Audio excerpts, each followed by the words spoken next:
Bersama dengan seni industri kreatif pada pagi ini, kita bersama dengan narasumber kita yang sudah pun dijemput dalam studio pada pagi ini, berada di sebelah kanan saya Yang Mulia Daengku Fatin Afrika binti Pangeran Haji Tajuddin. Assalamualaikum Puan.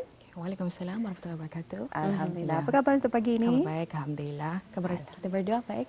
Alhamdulillah baik. Kami pun ceria di sini. Seperti mana yang dilihat sebelum ni. Itu je sebetulnya ingin mengetahui mengenai dengan seni reka gubahan bunga ya Puan ya. Jadi untuk tidak membuang masa sebetulnya ingin kita ditanyakan mungkin dapat dikongsikan mengenai dengan latar belakang Puan sendiri mengenai dengan perusahaan juga sebetulnya itu dengan reka gubahan bunga ini. Mungkin dapat dikongsikan Puan, silakan. Okey, terima kasih. Assalamualaikum warahmatullahi wabarakatuh. Nama saya Daengku Fatin Afrika binti Pangeran Haji Tajuddin, pengasas dan pengubah bunga dari Fatin's Floret. Perusahaan bunga ini bermula dari 2020 dan sekarang sudah 5 tahun dalam mencuri bidang bunga ini. Ya. Jadi dengan ini bunga-bunga itu sebenarnya bukan saja yang seperti kita tahu bunga segar, tapi juga ada bunga kering, bunga bermacam-macam lagi bunga palsu dan juga gubahan ini sebenarnya memerlukan seni reka bentuk yang ahli seni untuk kita dapat lihat lagi macam mana untuk mengubah sebuah bunga yang menarik lah. Wah. Itu pengenalan yang dapat kami kongsikan bersama ya mengenai dengan beliau sendiri Daengku Fatin Afrika ya umur ya. Dan mungkin juga dapat ditanyakan ni Puan, mengapa memilih hiasan bunga dan apakah yang memberikan inspirasi kepada Puan untuk mengubah bunga ini? Ya, seperti yang sedia maklum, bunga mempunyai banyak minat, peminatnya terutama sekali pada kalangan wanita. Ya. Saya.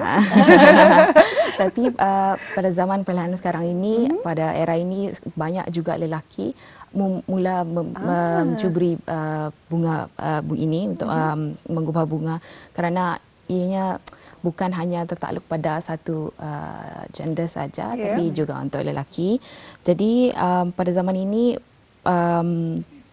saya memilih hiasan bunga ini kerana saya seorang suka yang cabaran dan juga saya seorang yang kreatif. Jadi alhamdulillah. Jadi saya sukakan pemandangan yang cantik.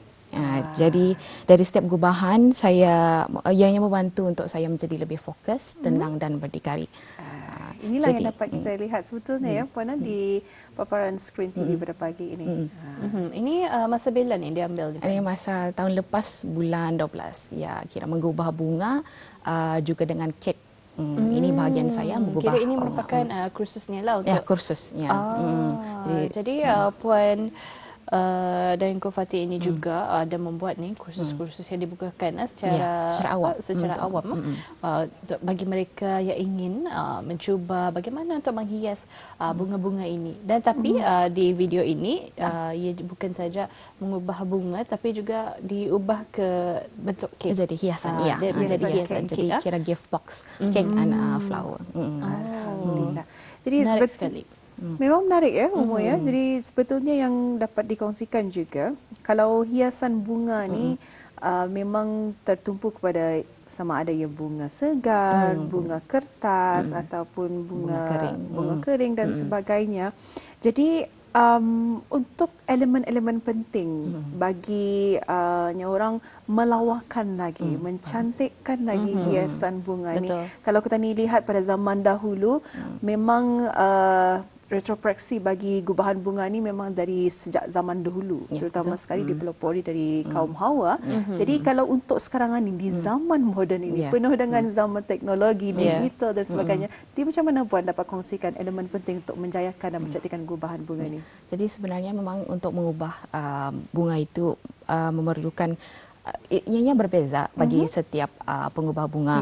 Jadi harus mengikut gaya, teknik, kreativiti dan kemahiran pengubah bunga itu sendiri. Jadi seseorang individu mempunyai kreativiti yang lain, jadi gubahan bunga itu pun jadi akan lain, tapi mengikut cita rasa penerima dan siapa yang hendak diberinya itulah. Jadi mata seni pun berbeza. Jadi dari ini kita boleh mengikut kesesuaian mana yang harus macam menjadi tumpuan. Okey, untuk satu mengubah bunga itu satu gubahan itu memerlukan satu bunga vokal, iaitu focal flower. Jadi satu bunga vokal ini seperti bunga ros. Jadi dalam satu gubahan itu ada banyak bunga ros dan juga ada banyak bunga pengisi untuk mengisikan jurang dalam gubahan bunga itu supaya dia tidak kosong lah, supaya jadi penuh. Jadi boleh jadi boleh di wrapping, boleh jadikan dalam pasu seperti untuk hari raya yang akan datang inilah.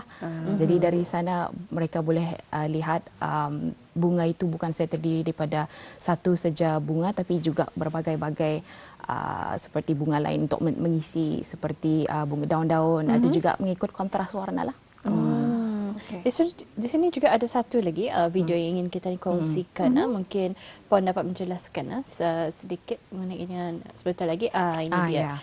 Di sini kalau kita lihat Puan menunjuk cara bagaimana untuk mengubah bunga ini dari segi bukit. Ya, dalam segi bukit. Jadi yang ini saya ajar dari awal, dari asas, iaitu macam mana untuk mengubah bunga di mana tengah, di mana hujung rangkaian itulah. Terus juga dengan wrappingnya sekali. Itu mengikut tema atau cara sekiranya dalam bulan ini temanya untuk bouquet dan bulan depan untuk pasu.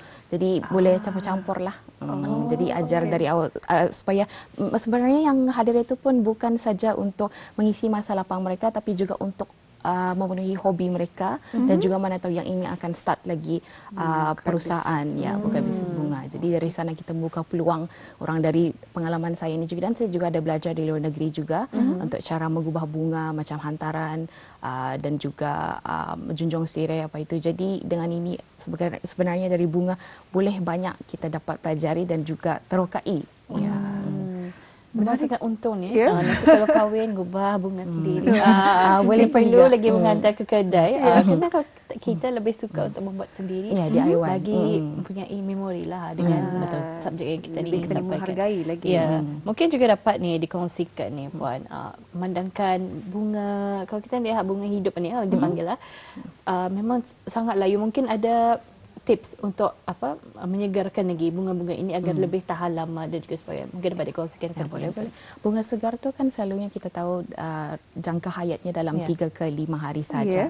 Paling lama ialah seminggu ke 2 minggu. 2 minggu kalau simpan dalam export lah. Jadi tapi dia punya air tu mesti dipotong, ditrim berapa 90 degrees. Ada cara. Awak tahu sudah ni. Jadi kita harus spray. Jadi kita harus spray juga bunga itu hari-hari. Kita jaga dia macam mana kita sayang diri kita. Jadi kita jaga itu bunga. Because selalu kan bunga ini walaupun dia layu nanti, bunga mengajar kita untuk appreciate menghargai pada masa sekarang, the present. Jadi walaupun dia akan layu nanti, tapi pada masa itulah kita memenuhi masa itu dengan menjaga bunga itu, dan boleh bagi dia punya ada flower food namanya. Kira macam kan ada orang cakap bagi panadol, bagi banyak tips-tips, banyak tipsnya. Saya tidak percaya, tapi saya sudah cuba. Memang ada yang berjaya lah. Ada yang berjaya, ada yang berhasil. Tapi sebenarnya asalkan bunga dia punya air itu sejuk lah, supaya membagi ruang untuk bunga batang itu sekiranya ros, jadi batang dari bawahnya itu diserap dan untuk dia hidup minum lah macam tu. Jadi bukan manusia saja yang minum, tepat bunga juga minum untuk dia hidup lah. Kerana mereka sebetulnya orang living things lah, benda-benda yang hidup yang untuk ada bunga di segar lah. Bumi Ketani. Jadi itulah yang dapat dikongsikan oleh Daengku Fatin Afiqah bukan calang-calang orangnya, bukan hanya belajar di sini di negara Ketani, tetapi belajar di luar negara untuk mengetahui lebih banyak lagi pengalaman mengenai dengan seni reka gubahan bunga ini. Jadi kalau kita ni berbincang mengenai dengan bunga ni, memang ni orang bunga segar, berapa lama ia boleh bertahan, dan kalau kita ni biarkannya di dalam rumah dengan suhu yang sejuk, suhu yang sejuk, kita ni dah tahu macam mana cara penjagaannya. Itu sudah dikongsikan bersama dengan Yang Mulia Puan tadi. Jadi kalau mengenai dengan pemilihan bunga, terutama sekali di musim bunga, macam mana? Macam sekarang sudah musim bunga, spring. Jadi pada musim bunga ini akan ada banyak lagi bunga yang lebih menarik dan cantik. seperti bunga tulip, bunga peonis. Jadi seasonal flowers yang diorang cakap ni. Jadi bunga-bunga inilah yang masa sekarang lah yang ada banyak. Jadi dia akan menambah lagi warna dan menyerikan lagi satu gubahan itu. Jadi memang jaranglah bunga ini pada masa atau sejak pada masa musim bunga ini saja yang ia tumbuh dan mengembang. Dan jadi pada masa sekarang lah kita harus make use-nya orang macam memanfaatkan yang bunga-bunga itu sebelum dia habis. Kalau ada kan ditanyakan bunga peony. Kalau bunga peony ni adakah ia bermusim ataupun macam mana? Memang ada kalanya orang mereka di simpan dalam greenhouse. Jadi supaya bunga tu lebih tahan lama sama boleh all year round lah. Kira ada orang cakap boleh tumbuh setiap tahun, setiap masa. Tapi sebenarnya yang mereka betul-betul cantik ya pada musim bunga. Sebab masa itulah yang mereka mula berkembang. Kita ni dapat lihat proses bunga peony tersebut. Kalau kita ni lihat sebelum ia berkembang, kalau kita ni lihat time lapse-nya memang sangat cantik. Sikit-sikit lama-lama dia membuka dan lebih besar. Sebab itu perlu dirawat dengan penuh cinta. Ini sebetulnya kalau berbahas mengenai bunga ni, saya rasa kalau puan pun mungkin bersetuju ya. Setiap bunga ada maknanya tersendiri. Ada, betul. Kalau bunga ros maknanya dengan penuh cinta dan juga semangat. Apatah lagi kalau bunga yang berwarna merah, bunga ros berwarna merah. Kalau peonia tu merupakan satu makna dari segi keharmonian, keceriaan dan sebagainya. Dan yalah mungkin saya cukup teruja sebetulnya. Mungkin Umu pun ada soalan seterusnya yang ingin ditanyakan. Ya, mungkin juga dapat dikongsikan ni. Memang dalam kita ni, proses kita ni ingin menghidupkan lagi bunga ini. Apakah di antara cabaran-cabaran yang dihadapi? Lah yang kita sedia maklum, bunga ros terutama sekali mempunyai banyak duri. Jadi kita are more prone to luka. Jadi dari sana kita boleh pakai sarung tangan ataupun sebelum kita menggubah kita potong dulu dia punya duri. Jadi dari sana baru selesa kita untuk menggubah. Jadi boleh tidak mengambil masa yang lama untuk mengubah itu. Jadi bukan saja ros sebenarnya, tapi bunga-bunga lain pun juga seperti bunga lili selalunya dia punya bunga tengah tu daun tu tapi ada warna macam bunga kari kuning tengah-tengah. Jadi itu harus kita keluarkanlah sebelum dia jadi menguning bunga itu. Kira dia punya pollen lah ada. Mungkin dapat dikongsikan di antara banyak-banyak bunga apa yang paling susah untuk dirawat? Sebenarnya bagi saya bunga tulip dan juga bunga lili. Bunga tulip sebab sebenarnya tertakluk kepada dari mana bunga itu sampai. Jadi ada setengah negara yang kalau bunga itu jenisnya memang tulip itu sudah sampai dia segar tapi baru berapa hari sudah dia mulai layu. Itu yang susah bagi saya untuk menjaga. Tapi kalau bunga lili setelah dia mengembang memang dia mengembang macam itulah. Tapi dia cantik walaupun awal-awal dia macam mungkin macam itu kan. Jadi kalau lama-lama dia mengembang itulah yang baginya mudah layu dan juga susah nak jaga. Sebab dia mudah tapi baunya memang sedaplah. Ada bau. Terasa baunya lah. Terasa baunya. Saya belum pernah lagi untuk mencuba. Mungkin ada mungkin kesempatan. Nanti ada kesempatan bolehlah mengunjungi hiasan meja di hari raya. Okey, jadi itulah setiap bunga ada peranannya masing-masing. Jadi apakah peranan khas gubahan bunga khususnya untuk acara-acara yang tertentu? Mungkin acara Hari Ibu ke ataupun macam mana sebagainya? Ya betul. Selalunya pada Hari Ibu, Hari Kekasih, Hari Bapa pun ada juga. Terutama sekali masa graduation pun juga banyak orang suka bunga dengan coklat dan juga ada boleh macam-macam kita boleh masukkan dalam satu gubahan bunga itu. Jadi gubahan ini adalah penting untuk menceriakan seseorang sebenarnya.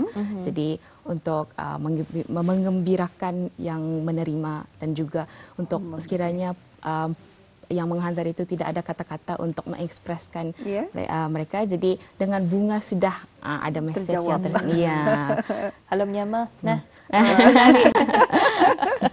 Okey. Jadi mungkin juga dapat dikongsikan berapa lama untuk menghasilkan hiasan bunga. Dari mana mendapat bahan-bahan yang diperlukan ini? Mungkin dapat dikongsikan. Kalau pada masa awal-awal saya bermula memang lama, dari 2 jam untuk mengubah satu bunga. Tetapi ialah pengalaman mendewasakan kita kan. Tepat sekali. Jadi melalui pengalaman ini setelah berapa tahun, paling cepat saya boleh buat dalam 5 minit. Wah, 5 minit. Tapi itu yang simple punya lah, yang senang. Kalau yang rangkaian yang susah sikit mungkin dalam 15 ke 30 minit. Okey, jadi itu mengikut beberapa jenis jambangan bunga yang akan digubah sebetulnya, dan juga mungkin mengikut permintaan daripada pelanggan ya. Betul. Jadi itu mengenai dengan penghasilan hiasan bunga. Bagaimana pula dengan pengalaman yang manis lah dan juga berharga dalam sesi ataupun seni mengubah bunga ini, Puan? Seperti yang saya terangkan tadi, memang memberi bunga untuk orang itu kan menceritakan, menghantar satu message. Jadi dari sana juga penerimanya juga gembira, saya juga pun turut gembira melihat mereka puas dengan gubahan bunga itu. Jadi dari sana kita pun dapat men-share itu memories yang manis lah. Jadi kita pun jadi sebahagian daripada memori manis dari mereka. Ya, itulah. Jadi menarik sekali sebetulnya. Dan yang ingin kita tanyakan juga kepada Puan, mungkin ada sedikit pesanan ya, pesanan dan nasihat kepada para belia ataupun orang awam di sana yang ingin menceburi bidang gubahan bunga ini. Mungkin dapat dikongsikan. Mengubah bunga ini memang memerlukan masa dan daya tahanan yang tinggi. Jadi untuk kita sabar dan sentiasa mengubah bunga itu dengan tenang dan juga dengan tidak kelam kabut lah. Jadi untuk permulaan memang orang yang hendak belajar mesti membuat research lah, membuat pencarian macam mana untuk mengenali dulu nama-nama bunga, cara penjagaannya dan jenis-jenis bunga. Bunga segarkah, bunga keringkah, bunga ada bunga sulam juga, ada bunga mainan Lego juga sekarang. Jadi mereka harus tahu apa sebenarnya yang mereka ingin buat dan apa yang dalam jangka masa panjang itu mereka ingin buat bunga-bunga itu dengan apa, untuk jadikan hiasan kah, jadikan boleh juga macam-macam lah yang boleh kita buat sebenarnya dari bunga ini. Jadi apa yang sebenarnya mereka perlukan ialah mengenali nama-nama bunga dan juga cara penjagaannya dan macam mana bunga ini dapat tahan lama. Ini kalau dapat dikongsikan, apa antara jenis bunga-bunga yang digubah seperti yang ada di skrin TV ini? Saya paling suka yang orkid. Ini bunga segar. Jadi bunga segar ini untuk pemberian suami kepada istrinya. Jadi memang sangat sweet. Romantik sebetulnya. Alhamdulillah. Jadi itulah yang dapat kita kongsikan bersama dengan audio pada pagi ini. Semoga ianya memberikan manfaat dan sedikit sebanyak ada hint-hint lah kepada pasangan kita ni, khususnya kepada kaum hawa. Mungkin hari ini abang je aku mau bunga. Besok ada ampau, ada bunga saja. Jadi boleh berkunjunglah ke tempat Puan sendiri. Fatin's Floret. Fatin's Floret. Jadi apa yang pasti, alhamdulillah, semoga perkongsian sampai kepada penonton di luar sana. Kita ingin mengucapkan terima kasih juga kepada Puan di atas kelapangan masa dan juga waktu untuk bersama dengan kami ya. Terima kasih juga kami ucapkan kerana beri kesempatan untuk bersama kami dan memberikan inspirasi kepada belia-belia yang ingin mencuburi bidang gubahan bunga ini. Terima kasih. InsyaAllah jika ada kesempatan kita akan bersua lagi. Assalamualaikum. Assalamualaikum. Terima kasih.